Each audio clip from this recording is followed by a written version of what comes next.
Back when I started this show, one of the first things I was told to review was this game, as it was pretty brand new at the time.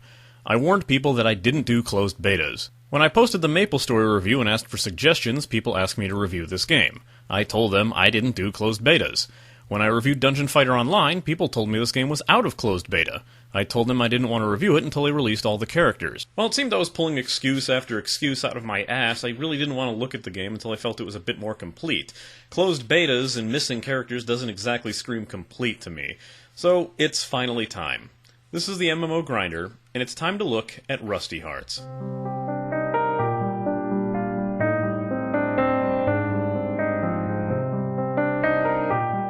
Developed by Stairway Games and released in the US in 2011 by Perfect World Entertainment, Rusty Hearts is a 3D action brawler with a similar structure to my previously reviewed Dungeon Fighter Online.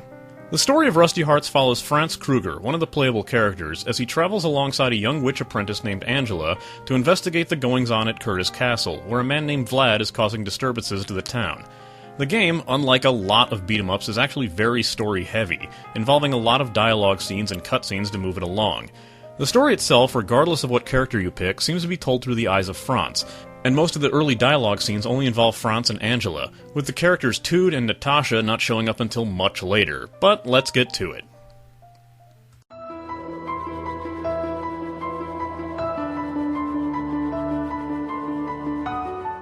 This game is very stylish and seems to be built around a gothic horror setting with a heavy manga and anime influence. The graphics are by default done in a cel-shaded style, similar to Eden Eternal, and the setting also reflects the gothic horror style, as your characters fight their way through underground canals and dank wine cellars to ornate castles and churches. Not content in making the environments gorgeous, the people in this game are pretty much all pretty boys and busty women, many with a generous helping of cleavage.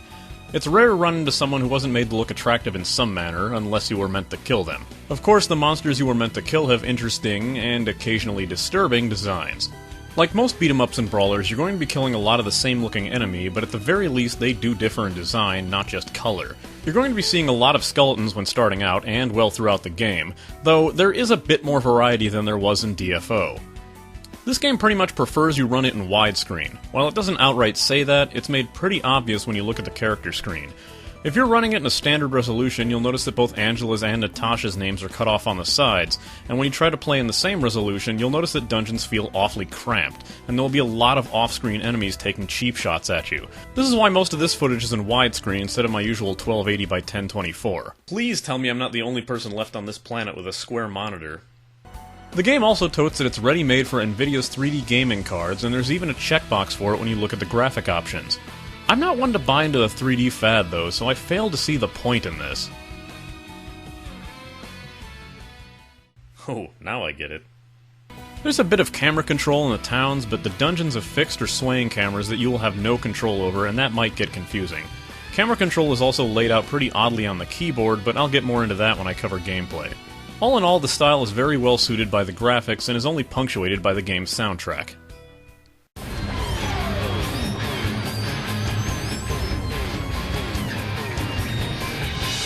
I love the music in this game, but man does this game want you to love its music. What I mean by that is that the game is loud. When playing alongside a few others and trying to communicate with them over Skype, they would always remark that the music was being picked up by my mic, and unfortunately, even moving the volume slider to anything higher than off still made the music overpowering, or loud enough to be heard over my mic. At default, you'll notice that most of the other sounds get drowned out by the music. I don't consider this too much of a problem because the music is amazing. While I'm not a big fan of the songs that play in the first few stages, once you get into later stages it becomes a real driving force to make you want to push through. The boss theme also helps that quite a bit. The music is another mix of classical instruments, especially violins and pianos, with the occasional techno beat or electric guitar riff. Think of the soundtrack to a post-Symphony of the Night Castlevania game and you'll know what to expect. The title theme and town theme are low-key, almost soothing, and liked by many, but my personal favorite tracks are a toss-up between the cafeteria theme and the wine cellar theme. Sound, on the other hand, is a bit more repetitive, especially in the voice samples for characters, as you'll be sick of Angela yelling, "Ha!" or "Yeah!" after a few dungeons, so maybe it's a good thing the music drowns out most everything else. This game does feature some voice acting, but it's not without its issues. I don't want to call it outright bad, as it seems there's enough life behind the voices when you hear them, but there's some pretty spottily delivered lines. Franz talks in a voice that's part Solid Snake reading emo poetry, and I can't really hear him half the time. It also seems like the game didn't bother to program the timing of the voice clips, and characters start talking over each other or get cut off early. It's a mess. You'll get your first taste of this in the opening level. Is this the final showdown already? This guy's got no sense of dramatic. He comes inside, so we go back outside. Although we're kind of out in the open here. No, it doesn't get any better.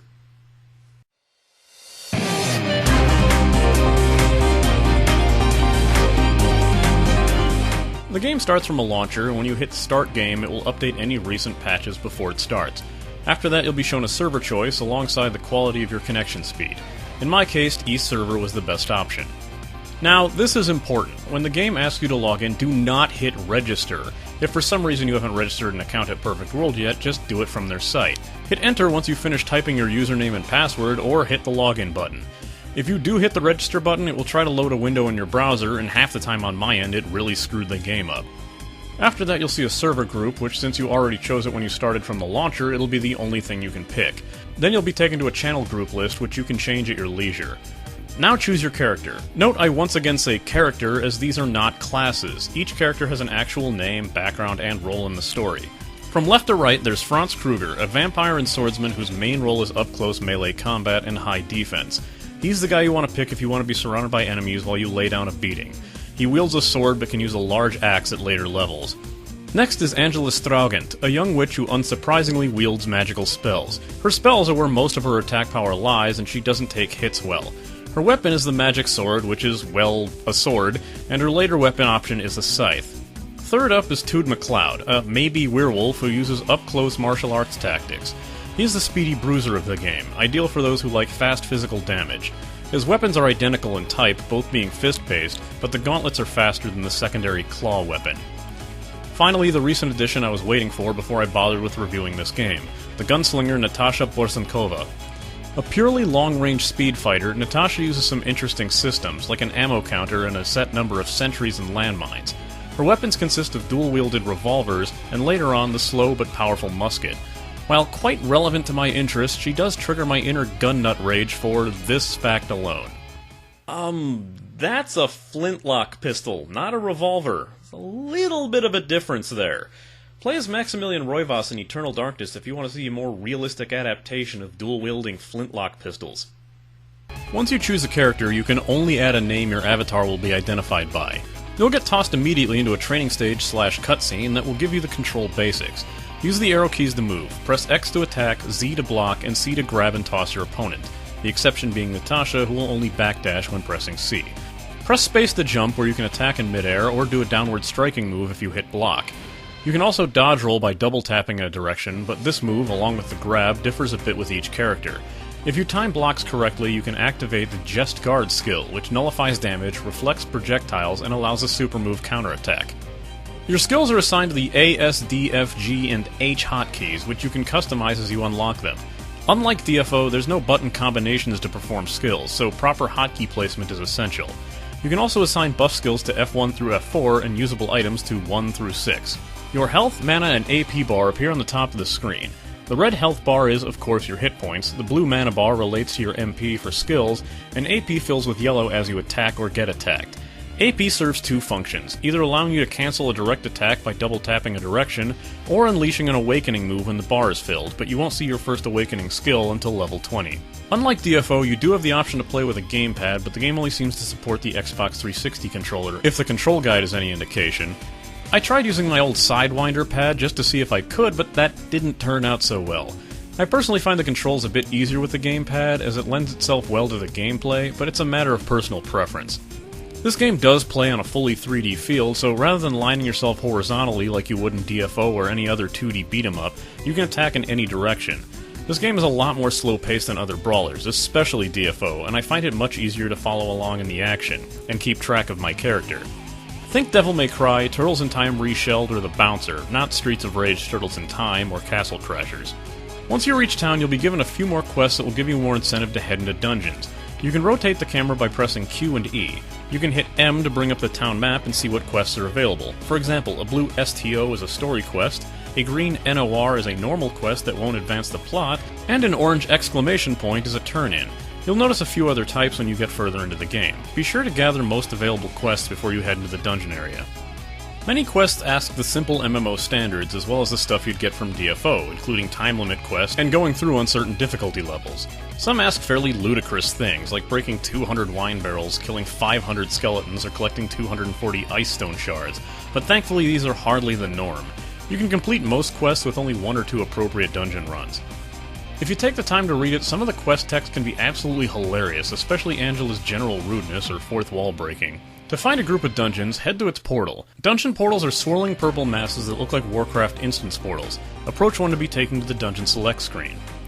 Here you can select the stage and difficulty you've unlocked. One thing I missed from DFO was the quests available option that would tell you what dungeons would apply to what quests, but at least you can easily access your quest tracker on here if you need to.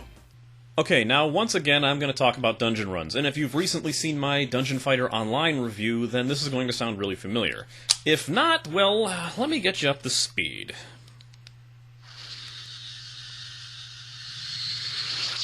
There, we're all caught up. So yes, like DFO, you head around the rooms, killing off the enemies you see until the door opens and lets you continue onward. You fight until you find the boss, and if you kill the boss first, the rest of the enemies in his room will die. After that, you're given a completion rank and bonus experience, and then you choose from a list of cards to gain an extra item or money. Then you're given the option to replay the dungeon, pick a new stage, go to a store to repair yourself, or leave and head back to town. Pretty much the same thing. The dungeons start out fairly simple, but get pretty complex later on, involving multiple paths, multiple floors, secret areas, required paths, and even keys to access certain rooms. Some dungeons will have an instant quest door, which will only open when you've completed a listed condition or are on a certain quest. Bosses usually follow the same better version of enemy you've already killed route of DFO, but some get extremely complex and require more strategy, such as a giant creature you have to freeze with a beam, or an armored knight that is extremely vulnerable to your just guard counterattack. The ranks given are more involved than DFO too. It's not based solely on your combo percentage, but takes in the style of your combo and how many times you were hit. The triple S through F ranking system is still in place. When in the dungeon, some enemies drop rare cards which come in bronze, silver, and gold, and are randomly added to your card choices in the end. A rare card will be a weapon or armor piece of increasing quality, and you have the option of choosing a card once more for a fee if you didn't pick the card you wanted. Since you do have to repair gear, it's best to do so in the dungeon store, but the cost is relatively higher than it was in DFO, but you still should be able to afford it if you don't buy too much stuff in town. One major post-boss difference from DFO is the Otherworld, where a Reaper will randomly appear and transport you to a silent dimension where you'll have to fight a horde of enemies to escape. Completing this does grant you a few riddle boxes, which grant you random items when used. Later in the game, a character called Deathy will allow you guaranteed entrance into this dimension in exchange for all the rare cards you're currently holding. The loot and inventory system is similar to DFO with a few differences. You have separate slots for your item types, like equipment in one tab and potions in another, including an overall weight system. However, in this game, going overweight will only add a slowing debuff and not stop you from picking up items. Again, press the attack button or X by default to pick up an item, but thankfully this game does not prioritize loot over attacks. So if an enemy is in range and you're standing on an item, you will attack the enemy instead of looting the item.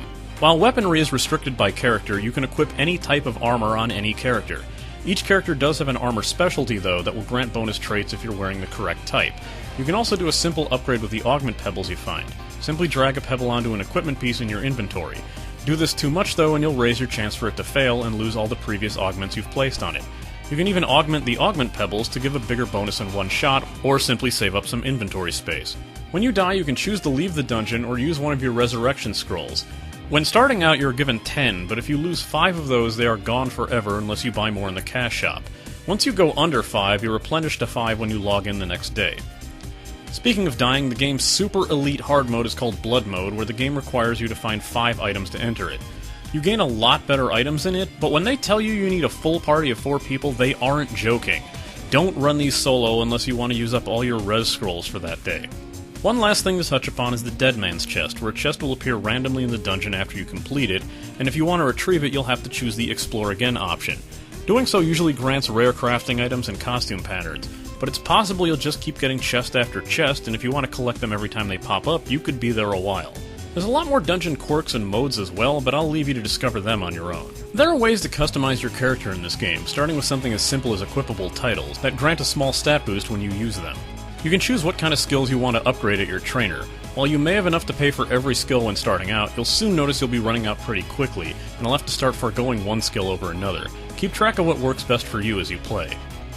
As I mentioned when talking about characters, each one is a choice of 2 weapons. You can visit your skill trainer to specialize in one type of weapon at level 20, which will unlock skills only available to that weapon type, as well as reset your skill points to better fit that playstyle. There's a crafting system in-game which is purely item-based, where you can give a certain number of items to the blacksmith or armorer, along with a set fee, and they will craft you an item from the list. To get these items you can run dungeons, but you'll get a lot more from dismantling the weapons and equipment you find. You can find the dismantler in the blacksmith's shop. You can also ask the blacksmith to upgrade your weapons or armor's level by using the Wiseman stones you collect in the dungeon. There's a chance to fail at crafting as well as upgrading, with the former deleting all the materials and the latter removing all current upgrades on that piece. Don't get greedy. The final gameplay feature I'll touch upon before moving on to community is the housing feature. Choose My House from the top of the screen to be taken there, where you can access your personal storage box. This is also where you'll start the game every time you log back in, but with each new day you're granted a lucky effect, which will boost a random stat for that day. It doesn't always help you out in the best way possible, but it's at least something.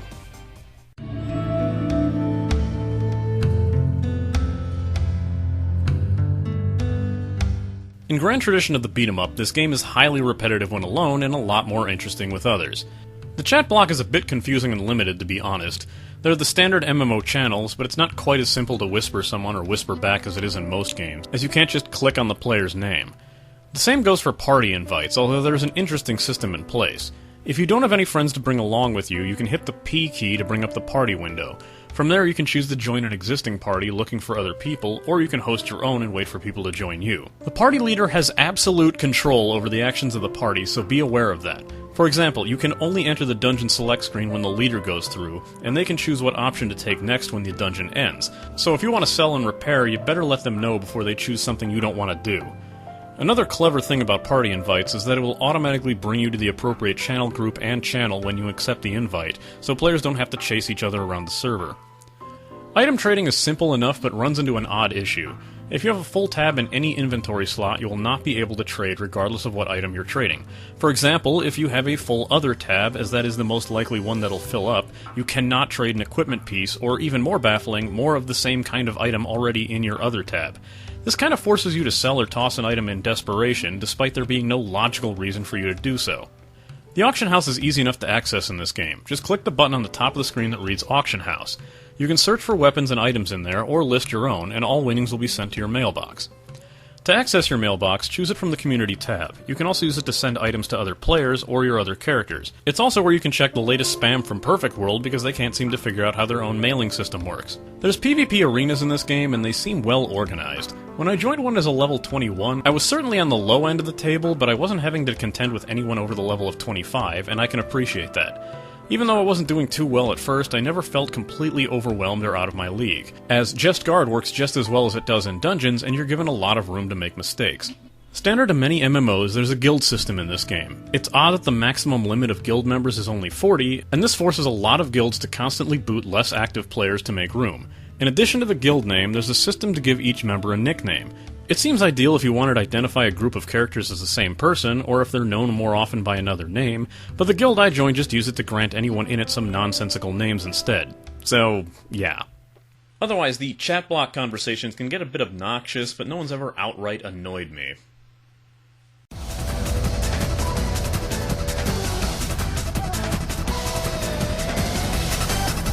Here's an interesting thing about the cash shop. You can't actually buy anything or even charge the shop currency known as Zen unless you have one character in the game past level 10. If you purchase Zen from the site, then you have to transfer the points to the game and server you're playing on, or you won't see it in the game. Zen translates to 100 Zen per dollar, and many cash shop items cost over 200 Zen. Some are as little as 10 to 50 Zen, while others as much as 12 to 1500. Obviously the first draw is the costumes, as otherwise you'll look like every other character in this game. To be honest, there wasn't too many costume options I preferred over the default outfits, and there was quite a bit of palette swap clothing pieces. While there seems to be a button marked Choose Buff, it doesn't work at all, so the costumes, at the time of this review at least, are purely cosmetic. At least they're much more distinctive than the costumes in DFO, and each one is permanent. The level up packages contain serious experience boosters as well as a ton of beneficial items, so if you're looking to rush through levels and do things like increase inventory weight limits or equip gear 3 levels above you, this might be a decent idea. They come in 7-day and 30-day rental options, and cost $5 to $15 respectively. You can also pay $3 to extend the amount of space in your pathetically paltry personal storage space by another 6 slots, and you can do this up to 6 times. The problem there is that it only works for one character, so keep that in mind. Each purchase grants some bonus cash, where 10% of the price of the items goes to a sort of secondary Zen wallet. Only certain items can be purchased with bonus cash, but right now the only things available are some potions to recover your AP bar, and a title called Golden Hearts that boosts your skill speed, lessens the amount of mana required, and lasts for 30 days. I don't feel there's really any need for much of the stuff that's in the cash shop, especially if you're not the type who's going to play dress-up, but there might be items in there that could help you out. Just make absolute certain that you read what each one does carefully.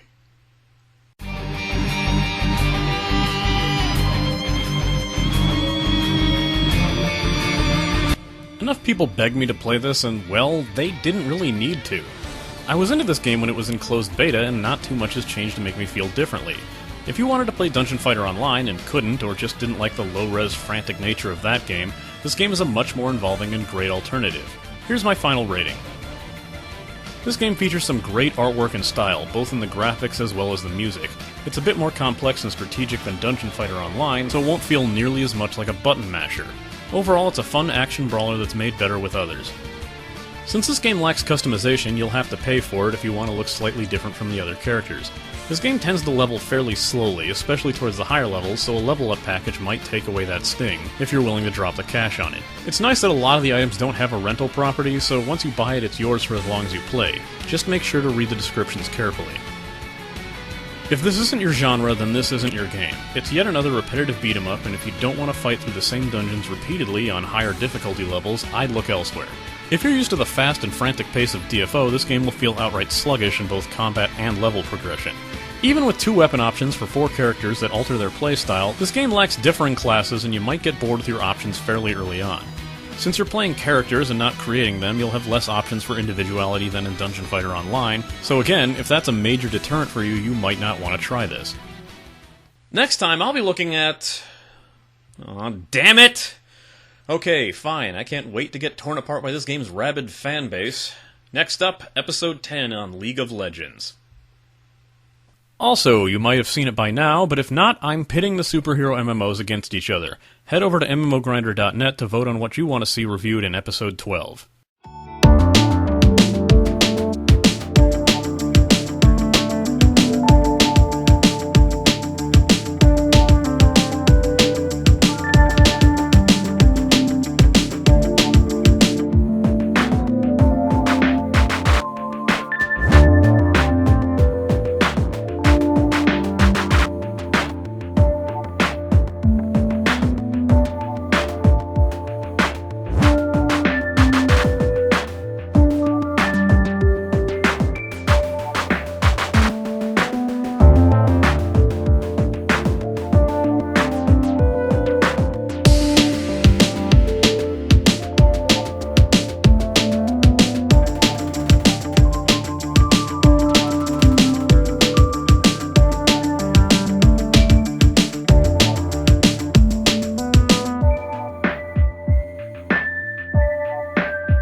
What?